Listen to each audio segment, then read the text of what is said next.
graduation ceremony of the Agents of Change Social Change Program under the Youth Training Center Mentorship Program.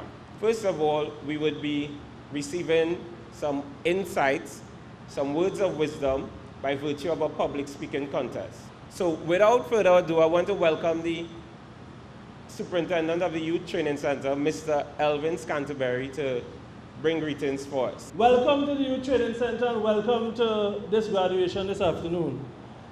Listen, you are sitting here and you will witness a very historic event this afternoon. This afternoon is the culmination of a big vision of the Commissioner of Prisons. Many years ago, while he was at the Youth Training Center, we started the mentorship team. And really, this is a crime prevention strategy where we train the young boys to tell their story so that it will impact on the lives of others and cause them to turn away from crime. We could be very well working our way out of a job, but this is the passion of the Commissioner of Prisons to touch and save lives. This year, he has expanded the mentorship team to include adults from the female prison and the maximum security prison. And I tell you what we are seeing so far, that these adults are having a tremendous impact on the lives of the young people of Trinidad and Tobago. Yeah, you can put your hands together for that. We have already seen results. You talk to some of them when you get a chance. But we were surprised of the impact that the adults were having on the young people. So this afternoon, I welcome you. And I hope that you will be able to enjoy yourself and definitely know that you are part of history and the history of Trinidad and Tobago Prison Service. Thank you very much. You never miss the water till the well run dry. I learned to appreciate that saying because I lost something dear to my heart, and I have to work twice as hard to build back that bond between I and my daughter. Today I would like to talk about women incarcerated. Good day, everyone. My name is Abinola Vialva. I learned to appreciate that saying because on June 1st, 2015, I was incarcerated, and my daughter, I felt like my daughter was incarcerated as well. I'm dissatisfied with the limited contact between mother and child at the woman's prison. At the woman's prison, you are only allowed one visit per month. And for those of us with children under the age of 16 are only allowed 2 visits per year, on Mother's Day and on Christmas. I read in a book called The Incarcerated Woman by Susan F. Sharp that mothers get less visit privilege compared to fathers because of an effort to help the fatherlessness situation. I'll ask you this, what about motherlessness? Aren't we part of mothers and fathers who are parents who are supposed to be the real crime stoppers of society? Without this bond between parent and child, there's a loss of respect, loss of relationship. That child loses respect for their parent. These children go through a sense of responsibility. They feel their life changed before their eyes when their mother is taken away. Their stability gets disrupted.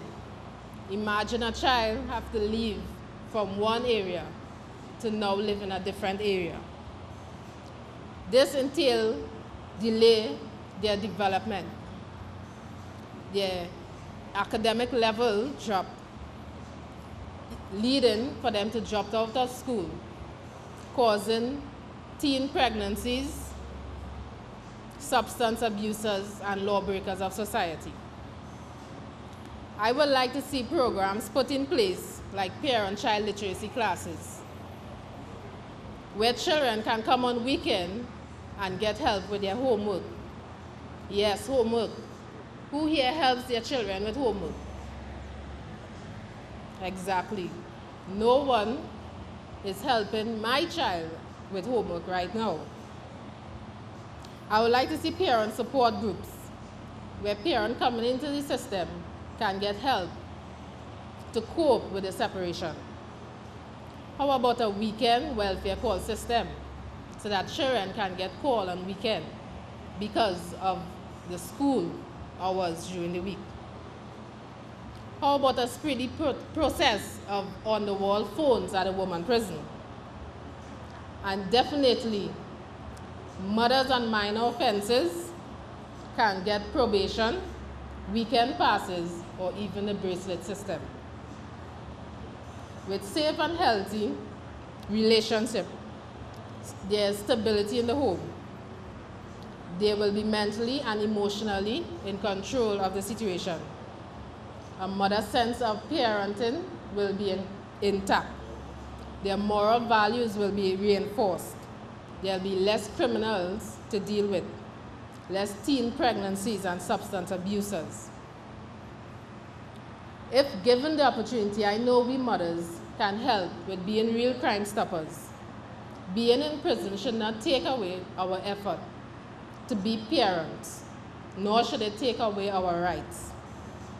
The system cannot only protect society, reform lives, and forget about the children on the outside. Don't wait till they enter into the system like YTC to give them that attention to burn throughout the air. They are our future. Deal with them now. It is harder for us to stay in connect with our kids. We have to strengthen the tie that binds the family together. We have to stay involved in their life. We have to come together, unite for a better cause. Remember, the word united means coming together for a greater purpose that will yield great results. I thank you very much for giving me this opportunity to stand here and voice an issue that is very personal to me. And parents at the prison, mothers at the prison. Thank you for this opportunity. May God bless you. Pleasant good day to everyone. There's a famous quote from the Bible that says, "As a man thinketh in his heart, so is he." That scripture can be found in Proverbs 27:7. Question: do you believe that whatever you as individuals have in your mind or in your heart will eventually come out? Do you believe that? Definitely, you will always know a tree by its fruit. My name is Arnold Ramlogan, and today, my topic with you here today is having the wrong mindsets. Wrong mindsets can be identified in many different forms. 1, method of approach. 2, people without natural affection. And 3, laziness. We will just be dealing with 3 today. Wrong mindsets can be identified in many different forms. As we say, we will deal with method of approach first.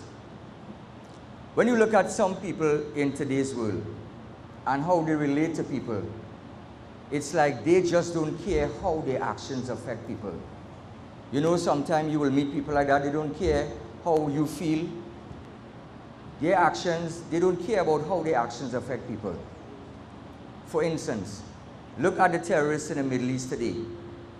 The methods they use, they think that they do the right thing to champion their cause, but they are wrong. When you look at Syria, Iraq, or even the World Trade Center in 9/11/2001, you will realize that the methods that they use to champion their cause, to show their voice, it is wrong. Even right here in TNT, we have people trying to resolve the smallest issues with violence. Just look at the daily papers, you will see people on the road bathed in blood. That method of resolving issues with violence is wrong. It is not what you do that justifies the end. It is how you do it that makes the difference. We will deal now with people without natural affection. There is a river in Indonesia by the name of the Citarum River. That river is the 3rd largest river in Indonesia, Java. 5 million people are dependent on their daily survival for that river, in relation to that river. 5 million people. You have more than 2,000 factories or industries contaminating 5,000 square miles of that river on a daily basis with lead, mercury, and arsenic, and all other different type of toxins. You tell me, where's the affection there? Bear in mind that I told you that 5 million people are dependent because they live in the basin. They are directly affected. But over 30 million people rely daily on that river for water, to drink water, to bathe, and for agricultural use. Tell me, where is the affection in these people's heart? All they care about is el dinero en banco, and that means money in the bank. How fat their pocket is, that is what they care about. They don't care about the small man who have to get a drink of water when they come out or wash some clothes or water their crops to eat something in the next 2 weeks. They don't care about that. All they care about is how fat their pocket is. All right? Then we have laziness. Well, I'm sure many of you all can relate to that. I hope I haven't stepped on nobody's toes when I talk about laziness. Now, there are men and women in today's household who do nothing to support financially the upkeep of their families, their children, their wives. They don't do anything. All they sit down whole day depending on mommy and daddy for handouts, for brother and sister, for friends. I'm sure many of you all can relate and know people like this. They are lazy. Now, laziness in my book is a crime because I am definitely not a lazy person. Look where I am. All right? Now, laziness comes in many different forms. You have laziness in people getting up in the morning and thanking God for the breath of life. You have laziness in people getting up and looking for work or even reaching to work on time. They are lazy just to do that. So laziness comes in many different forms. We need to get out of that mindset. Come out of the mindset of laziness. It is very important to understand that once you are lazy, you would not be employed. It is as simple as that. You need to get it and get. Laziness will prevent you and everyone else who engage in it in not reaching your full potential. Having the wrong mindset can be very damaging to society. It causes crime, broken homes, wastage of state resources, and moral values. It just goes through the door. This is what wrong mindset does. All the great leaders of our world, all the strategy that they formed to fight their wars, it started here. Alexander the Great, Napoleon Bonaparte, Constantine the Great. All these men, even our own very commissioner, before he does anything, it starts within the mind. So the smallest matter can count because you know why? It affects someone else other than you. That is how your actions is. It affects someone other than you. You see, a wrong mindset is like a virus in a computer. What do you do when your computer is contaminated by a virus? You have to flush it. You have to clean your computer. So too, you have to clean your mind from the wrong mindset. At the end of the day, your actions determine your future. Choices in your life comes from within your mind. You ever hear something called the delete button? Well, if you have the wrong mindset, it is about that time you hit the delete button. The delete button is simply this. You need to clear out all the can't do it thought, all the I am not good enough, all what Tom, Dick, and Harry say that I am not talented. You need to clear that out of your mind. No room for failure. You need to build yourself with the right positive thinking. So forget about what Tom say about you. You study what you want to do in life and do it the right way, because the right way is the normal way. The wrong way is the abnormal way. That is why plenty of us are in prison, because we wanted to go one way. That is what our mindset was. But we came in prison, and thank God for people like Mr. Wilson, Mr. Stewart, to bring about these programs to teach young men and women the right path. So that is the delete button. You need to click on that on a daily basis. You need to reprogram your mind. You need to seriously do some internal reflection. Every single day you wake up off your bed, you need to study, what am I going to do? But before you go to sleep, study what am I going to do. When you're going to sleep, reflect on what you did during the course of the day. That is how you will rectify the faults in your life, by reflection. You see, when you start to eliminate the mindset that is an obstacle to progress in your life, you know what you will start to see?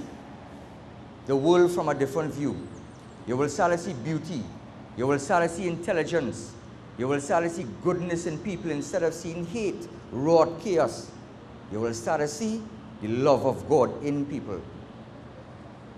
All right, so that is what eliminating the wrong mindset is. When you start to live right, you become more approachable.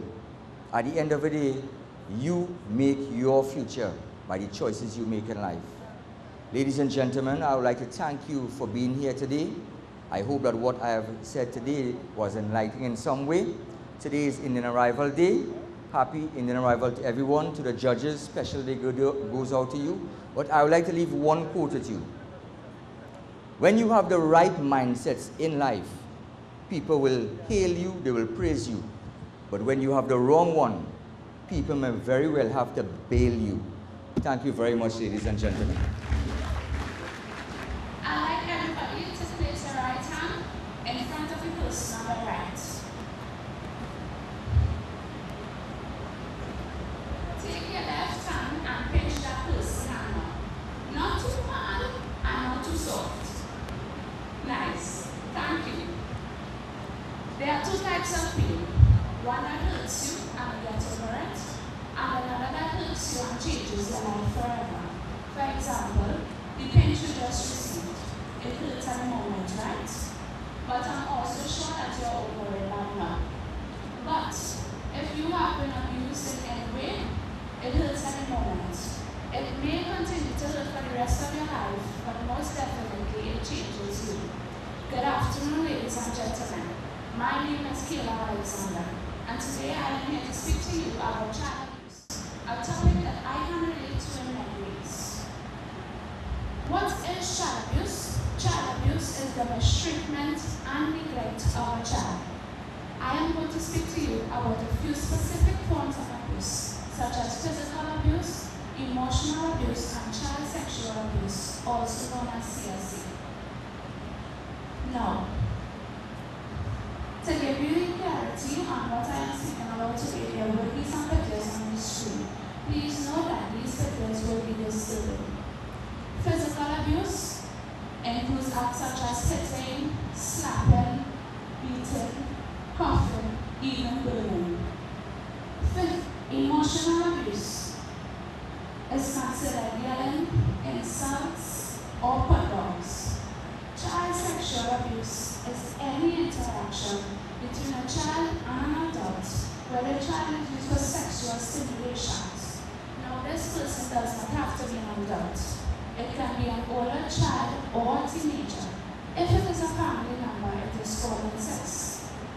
According to a recent article in the local newspaper, it has been reported that between the period of May 2015 to February 2016, there have been a total of 14,000 calls made to the police with allegations of child abuse.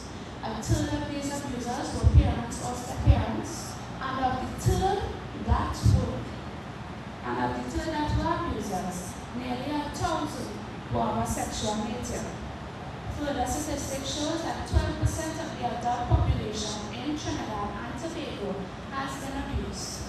Another major shocking statistic is that the majority of sex abuse victims has been abused by a close friend or family member, with cases of brother-sister incest being just as common as father-daughter. And to give you some more proof, as if any more is needed, please look to the screen.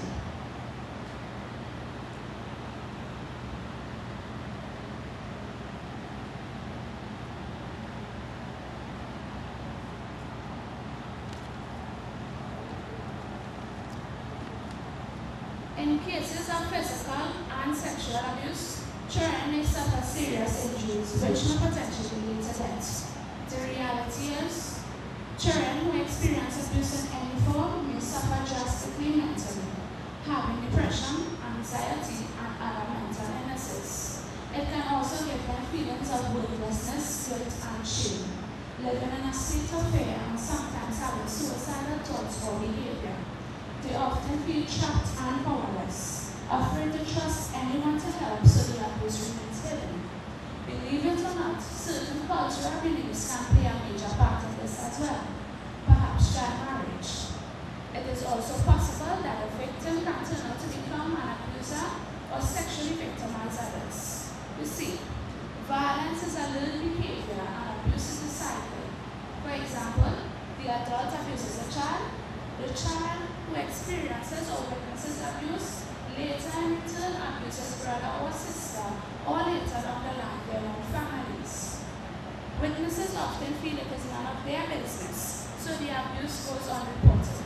But let me assure you of this: child abuse is a crime, and it is our responsibility to report it so that the abuser can be held accountable. Do you know that anyone who knows of child sexual abuse and does not report it can be legally charged? The penalty for failing to report such crime is up to 7 years imprisonment or a fine of $15,000. There is a series of actions that we can and must take. Supporting and educating our young ones, teaching children the difference in what is appropriate and inappropriate. Knowing the difference can make them more confident in telling someone. Support groups can raise public awareness, encourage families and communities to get involved, and report these crimes against our children. Last but definitely not least, talk with our children. Leave lines of communication open so there is a comfort level in talking with them. Observe closely their behavior. If you notice withdrawal or changes from otherwise normal behavior, talk to them and try to find out what's bothering them. Upon searching this topic, I came across a poem and I'd just like to share it with you. My name is Lisa and I am true. My eyes are swollen, I cannot see. I must be stupid, I must be bad. What else could have made my daddy so mad? I wish I were better, I wish I weren't ugly. Then maybe my mommy would still want to hug me. He sees me weeping, calls me ugly words. He says it's my fault he suffers at work. He slaps and hits me and yells at me no. I finally break free and run to the door. I fall to the floor, my phone's nearly broken.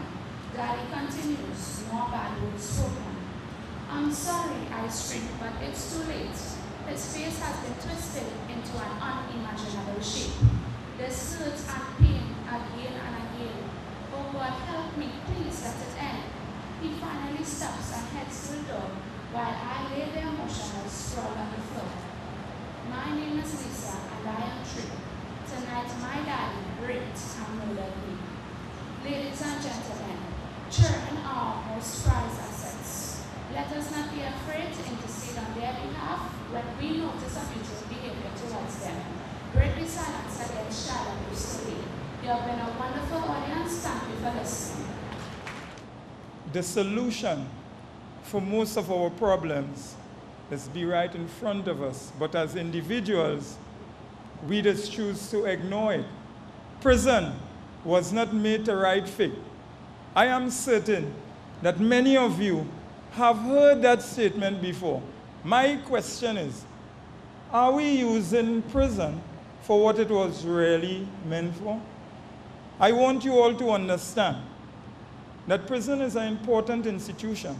And because we don't acknowledge it as such, we are experiencing this horrifying crime situation in our country.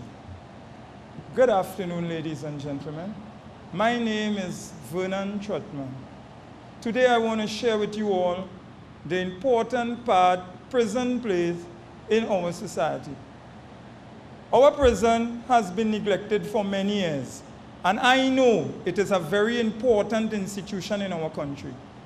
When citizens make wrong decisions, inflict pain, and cause discomfort to others, they are sent to prison to be rehabilitated before being reintegrated into society. But is this happening in our prison? I can assure you it is not. I'm in prison for the past 31 years. Can you imagine that the prison rules we are using to this very day are from 1838? That's almost 200 years ago. Since Godzilla, great-great-grandfather was a egg. How can we successfully rehabilitate anyone today using these rules? It doesn't matter what you are charged for, whether it's a petty or a heinous crime. They put everybody together and treat them the same when they should be separating and treating them differently, and that is not happening. This is why when persons leave prison, many of them are worse than when they came in, because the rules we are using to hold and treat them. If we don't change these rules expeditiously, we will continue to breed crime monsters in our prison instead of rehabilitating persons to be better thinking citizens once more. If we don't rehabilitate our prisoners in the appropriate way, then we will continue to experience this growing uncontrollable crime problem that is now plaguing our nation. Look what is going on. People don't care about law and order anymore. The monsters we are releasing from prison are recruiting them, even the youths in our schools. And all this is happening because we continue to ignore what is going on in our prison, which is a reflection of our society. Every time you look at your reflection in a mirror, you always try to do something to make your image look better. Am I lying? But if you are not looking at it, then you will do nothing. So if we continue to reject prison, reject persons when they leave prison, what do you think would happen? Ladies and gentlemen, please don't forget, anyone can end up in prison. As citizens, it is our duty to see to it that we remedy the conditions of our prison and the right treatment of our prisoners. Once we do this, we'd all live in peace and comfort. You know what it's be like for Christmas, for Eid and Diwali? You will be amazed to see the big reduction of crime at all levels in our country. Is there anyone here today who doesn't make mistakes? This is why we should give those who end up in prison a second chance in life. That could be you or me. I sincerely thank you all for your time and patience to listen to what I had to say, and trust that I was able to help you to understand how important it is for us as a people to get rid of this negative image we have about prison and use the institution for what it was really meant for, to rehabilitate those who go astray and reintegrate them into society once more. Remember, the longest journey begins with the first step. May God bless you all. Thank you. A great man once said, "Whatever you think or believe, you can conceive." I learned from that, anything you want to be possible will be possible. What you want it to be possible. Good afternoon, ladies and gentlemen. My name is Brandon Melville, and today I'll be speaking to you about stigma and some of its effects. What is stigma? Stigma is a set of negative and unfair beliefs society has attached to something or someone. Stigma is an attribute that loudly speaks disapproval. Stigma is the staining of one's character. Stigma is a mark of disgrace. Stigma is you, him, her, they, speaking, treating, looking at me differently without first seeking to understand my situation. Why? Maybe it's because I'm in YTC. Let me teach you this quick history lesson. Stigma didn't begin yesterday or last week or last year. It began at the era of slavery, where our ancestors' skin were marked to signify ownership. When seats on a bus were assigned according to our complexion. Thank you, Rosa Parks. When education was for the wealthy. When a young lady's brightest dream was to become a mate, a kind family. Thank you, Oprah Winfrey. When leadership roles weren't given to people like you or me. Thank you, Dr. Eric Williams, Basdio Pandey, Ms. Kamala Prasad Bisasa. You follow me? The irony of this is my skin was not marked. I didn't come to this beautiful country under indentureship, yet my character was tainted. At the age of 16, I learned what stigma feels like and the effects of being stigmatized. I was accused of stealing and sent to the youth training center. However, I was found not guilty and released. Yet the term criminal became my stigma, as that term shadowed my life's journey. My neighbors ceased all interaction between their children and me, as they would say, Brandon is a bad influence. I faced many challenges trying to gain employment because my so-called reputation preceded me. I literally became the town's outcast. I was blacklisted by my friends, my family, my community, even by people who didn't even know anything about me. Well, nothing other than gossip. No one heard not guilty. All that echoed us, YTC, YTC, YTC. My self-esteem eventually diminished as I began to feel more and more stigmatized. I started to question what I knew to be true, as the negative words they spoke to me began to feel real. I began to hide and keep to myself because I was ashamed to face the world for something I didn't even do. Stigma kept me away from privileges of development, education, even freedom. Yes, freedom. I was mentally in prison.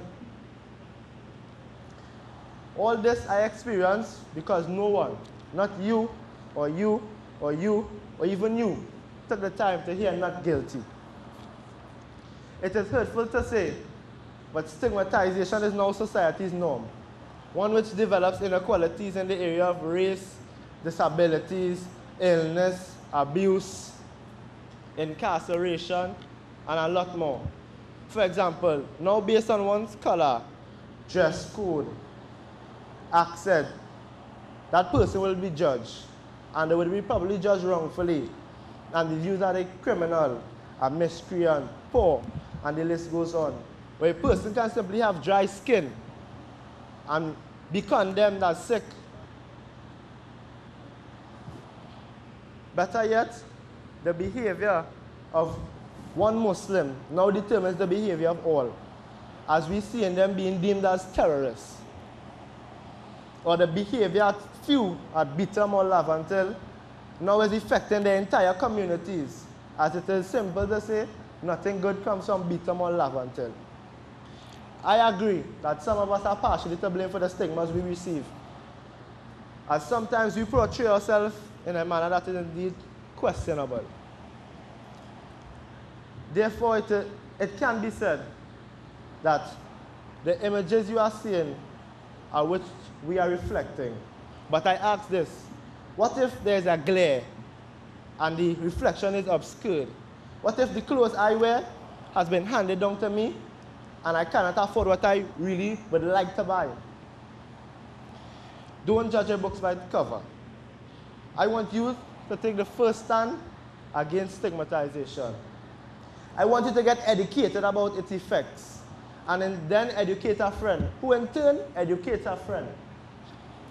Let's engage in peaceful protests against stigmatization. Anti-stigma ads on television, Facebook, Snapchat, posters in schools, government buildings, communities. We can have Walk for Awareness. We can have the Anti-Stigma Week.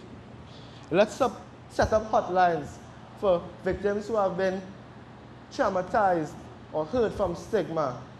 Let's have an anti-stigma community where victims can meet victims and support each other in fighting stigma. Just in case you aren't really sure about what I just said, let me talk about some benefits. Less stigma, less crime. Because the less judgmental we become as a society, the more open-minded we become.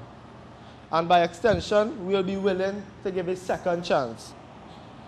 And chances to those in dire need of it, those formerly incarcerated, those who have HIV.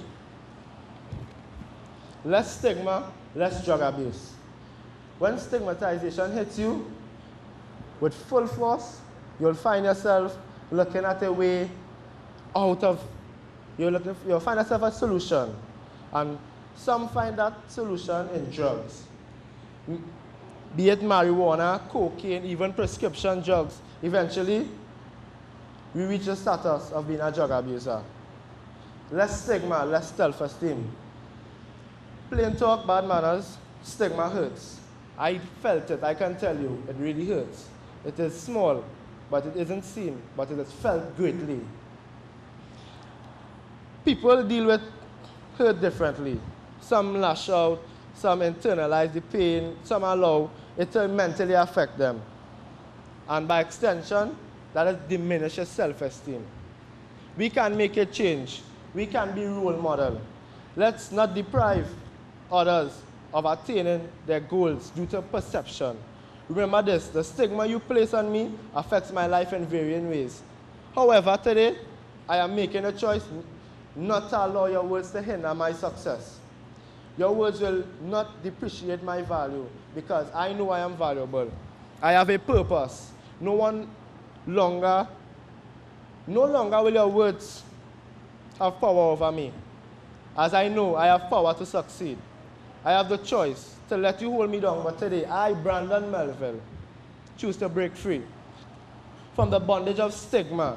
Today, tomorrow, every day, I will be the best I can be, knowing the road ahead may not be easy, but with perseverance, dedication, self-worth, peace, I will get there.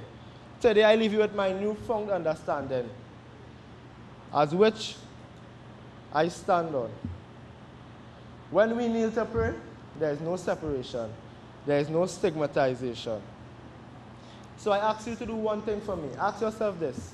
What kind of home would my home be if everyone in it used to think like me? What type of place would my community be if everyone in it were just like me? What type of place would my country be if everyone in it thought just like me? What kind of place would the world be if everyone in it was just like me? Thank you, ladies and gentlemen.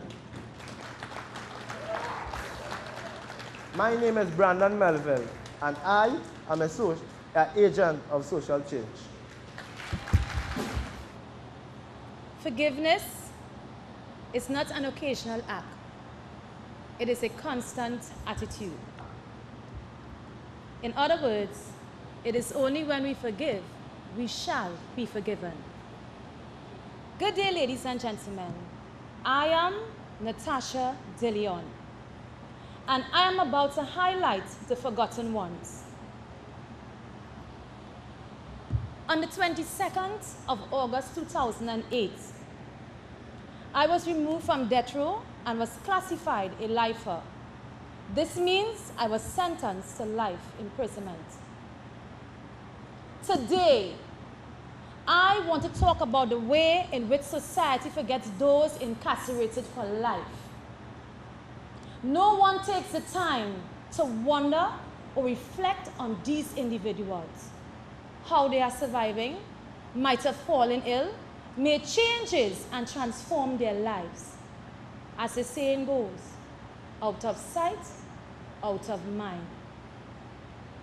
I can attest to this based on the fact that individuals like myself who have been incarcerated for over 20 odd years have written to several judicial bodies, media houses, families, and committees seeking some form of reprieve or communication only to come against a wall. And then I am asking myself, take for instance, my fellow lifers, Andrew Douglas, Vernon Trotman, Parvati Das, and Anil Ramlagan, not our former AG, Anil Ramlagan. Years gone by, I'm sure you may have read their stories. However, if we are honest today, these names no longer ring a bell today. Do you know that there are approximately 130 men and women serving life sentences behind bars? Are you aware that as I speak, there is a gentleman incarcerated for the past 40 years? That is Singh's big bird was a hummingbird. Maybe you have said to yourself in the past, they are not important to me. They are no relative of mine. Well, if the court find them guilty, then let them do their time. This I quite agree.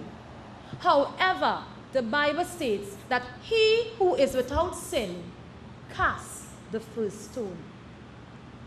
As a result of this, these men and women suffer mentally from neglect when not having contact with society.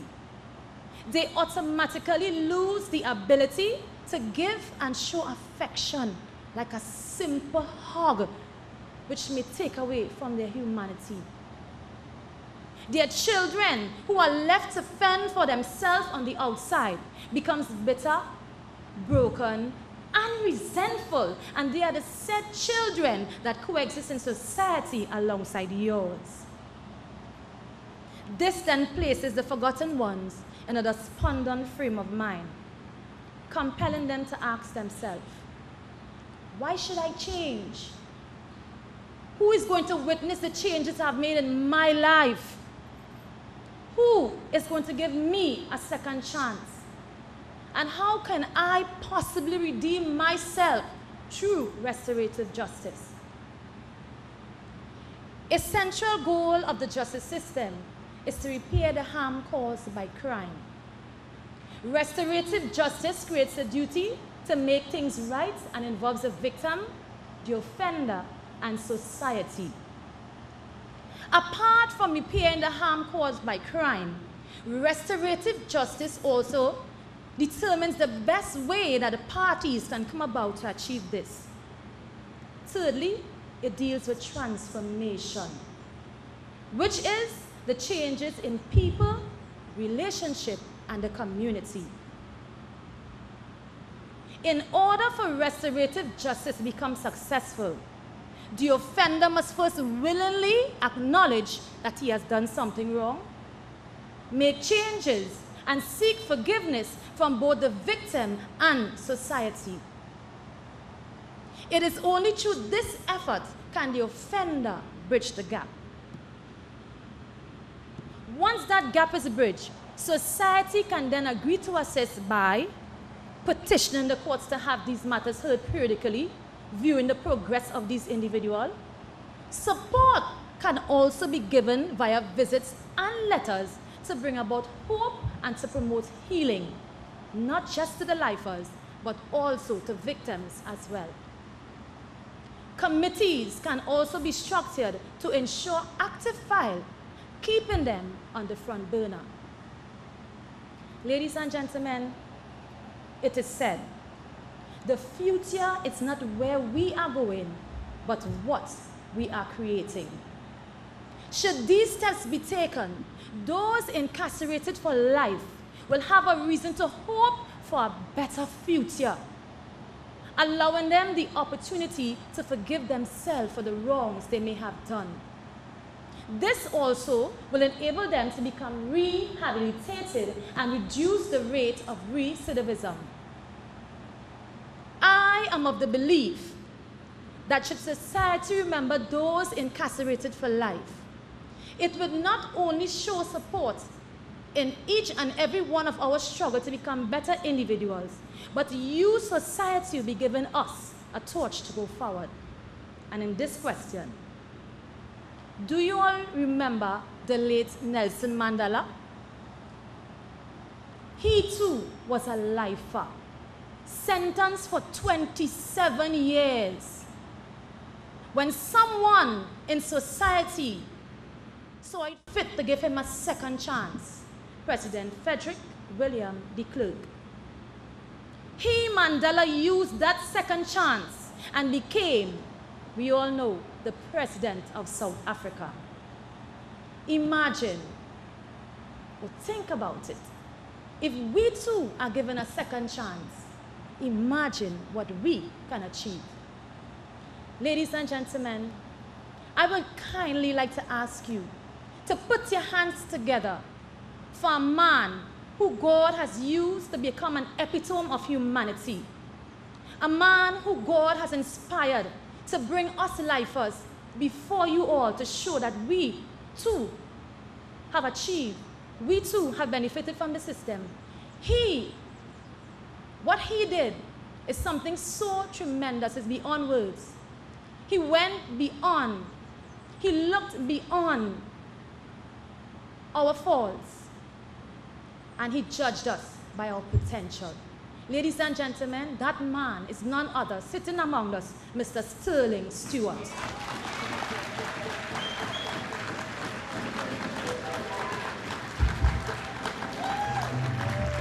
Thank you very much, ladies and gentlemen. It is indeed a pleasure. Watch out, my children. Watch out, my children. It have a fella called Lucifer with a bag of white powder. And he don't want to powder your face, but to bring shame and disgrace to the human race. You know, when Ras Shorty, I sang that song, he wasn't singing about Johnson baby powder. Is there anybody here who can tell me what he was singing about? What? Thank you very much. Good afternoon, ladies and gentlemen. My name is Gertrude Supersad, and I'm here this afternoon to talk to you about one of the ills that is destroying our beautiful country, Trinidad and Tobago. And that is drugs and alcohol abuse. Maybe some of you are silently asking yourselves, what exactly is drug and alcohol abuse? The 2008 edition of the World Book Encyclopedia defines drug and alcohol abuse as the non-medical use of drug and alcohol that impacts negatively on a productive and healthy life. Today, not only in Trinidad and Tobago, but in almost every country on planet Earth, non-medical drug and alcohol abuse occurs at all levels of society, from the wealthy to the poor, among the young people as well as the adults. Statistically, there is enough evidence to show the numbers of people who abuse non-medical drug and alcohol on a daily basis. And when you look at our prison population, 70% of the prisoners are brought to prison because of drug-related crimes. Ladies and gentlemen, indulge me for a moment, please. By the show of hands, how many of you would have been exposed to someone who used non-medical drugs? Or knew someone who abused alcohol? You see, exactly the point you're making. The number of hands seen here this afternoon shows how important it is to remember that non-medical drug and alcohol abuse doesn't only cause physical and psychological harm to the users. It also affects their families and friends, as well as it contributes to many social problems such as high crime rate and family breakups. Also, those who abuse non-medical drug and alcohol often resort to theft, prostitution, selling drugs, and criminal activities. You take alcohol, for example. The National Academies of Science and Medical Research Group found that people who drink heavily often develop medical complications that can shorten their lives by years. They also said that pregnant women who drink alcohol can subject their babies to fetal alcohol syndrome, a condition that causes miscarriages, and the list goes on. Which now brings me to the very important question, ladies and gentlemen. What can we do about this problem that is plaguing our society today? Some people may say we already have enough established organizations to deal with this problem, but I'm sure you will agree with me in saying that our society needs more government and social service agencies to help educate our society about the danger of non-medical drug and alcohol abuse. We need more meaningful, effective prevention programs, especially for our teenagers and the young people who are now beginning to experiment with non-medical drug and alcohol abuse. Ladies and gentlemen, it is therefore the responsibility of all of us to try to help in whatever way we can to eradicate this destructive scourge in society. We have to be sensitive towards our neighbors and the people we come into daily contact with. We have to learn to be our brothers and sisters keepers, ladies and gentlemen. We can all assist by getting involved in voluntary organization and drug awareness group. By so doing, we can create a better place for all of us to live. A safer place with less criminal activities. A better place not only for you and your families, but for all of Trinidad and Tobago. Ladies and gentlemen, non-medical drug is destructive. So if you have never experienced non-medical drug, don't even try it. If there is someone here who might be abusing alcohol, please stop it if you can. And if you cannot do it on your own, speak to someone you can trust. Also, if you know of a family member or a friend who might be abusing non-medical drug and alcohol, please don't leave that person in his distress. Go to that person, speak to that person. That person is silently crying out for help. I am sure we can all make a difference if we try. We can all make a difference if we try. Ladies and gentlemen, non-medical drug and alcohol is destructive. We can make it if we try. Just a little. How? Yes, if we just try a little harder, we can all make it if we try. Distinguished guests, Mr. Carl Wackett, Mr. Afia Sukdale, ladies and gentlemen, I thank you for being such a wonderful audience here this afternoon. Do take care, be well, and may God bless you. Thank you. How many of you know that God is a forgiving God?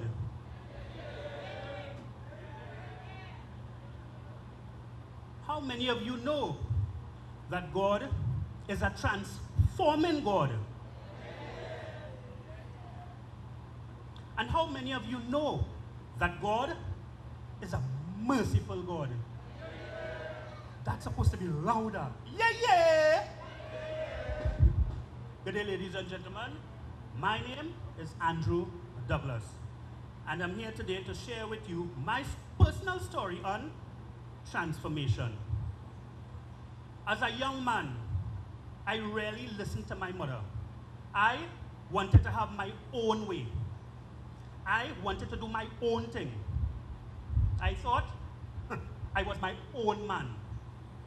And that led me to getting involved in gangs, crime, drugs, and suspended from school. Eventually led to me being expelled from St. Augustine Senior Comprehensive School in 1985. Recently, I read that the chief educational officer said that the suspension rate rose to 4,201 in 2014 to 5,329 in 2016. So that means we have a problem in our schools. That means we as mentors have work to do. Say, yeah, yeah. The streets became my surrogate father because I never grew up with my father.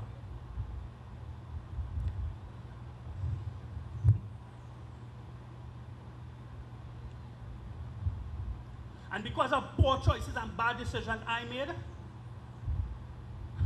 led me to prison on death row for murder. And trust me when I say murder was never my intention. While on death row, I recognized that I needed to repent. I needed to transform. The word of God says, do not be conformed to this world, but be transformed by the renewing of your mind. So I needed to change my life, my attitude, and my character. And so I read every book that I could put my hands on to help me to educate myself. Books like Purpose Driven Life by Rick Warren that helped me to understand my purpose and my identity. He came to Set the Captive Free by Rebecca Brown to help me to understand the spiritual realm, the fight, the war, the battle that I am going through within myself.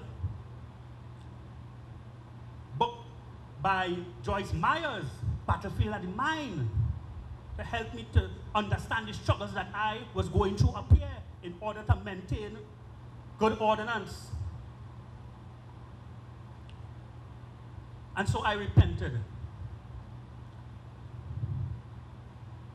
And then I made a promise to God. I said, God, when you bring me down from death row, I promise to do what is right and help others do that same. So they wouldn't have to live the life that I live. And so after 4.5 years, I was brought down from death row to serve a sentence of 75 years. I was so happy, not just because I came down from death row, you know, because now I have an opportunity to be the best that I could be. Now I have a new lease of life so that I can give back to society.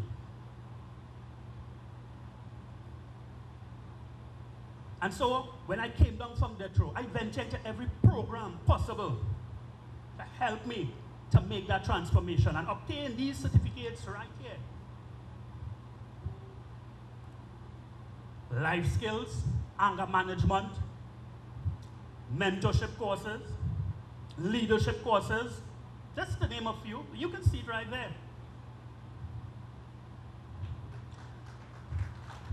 Thank you. Remember we said just now that God is a merciful God, a forgiving God, and a transforming God. And you said, yeah. He truly indeed is. My message to you is this. Don't be like me. You don't need to come into the prison system to obtain the certificates or to go to places that I have ventured into, east, west, north, and south, even to Tobago, sharing my story. Ours is a blessed country where education is free. Our former Prime Minister of Trinidad and Tobago said, education is the key to our success. That's truth. It's the key to our future. So invest in your education.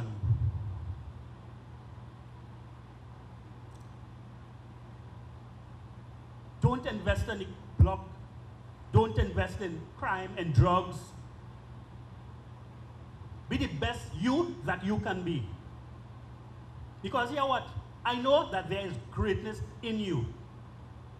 According to Voices, when you woke up this morning, you woke up a winner. I just want everybody to say, I'm a winner. I'm a winner. I'm a winner. And before I leave, I would just like to say a special thanks to our former Commissioner of Prisons, Mr. John Roger, our former Transform and Penal and Transform Unit Officer, Mr. Gordon Husbands, our former Commissioner of Prisons, Mr. Martinez, our Deputy Commissioner of Prisons, presently in charge of program, Mr. Wilson, and last but not least, the Commissioner of Prisons, Mr. Sterling Stewart, who we call our daddy. I want to thank them for giving me that opportunity. Yeah, they need a round of applause again. I want to thank them for believing in me, believing in us as mentors, to give us this opportunity to give back. God is truly a transforming God. So as I leave, I say, God bless. Thank you for indulging me, for sharing.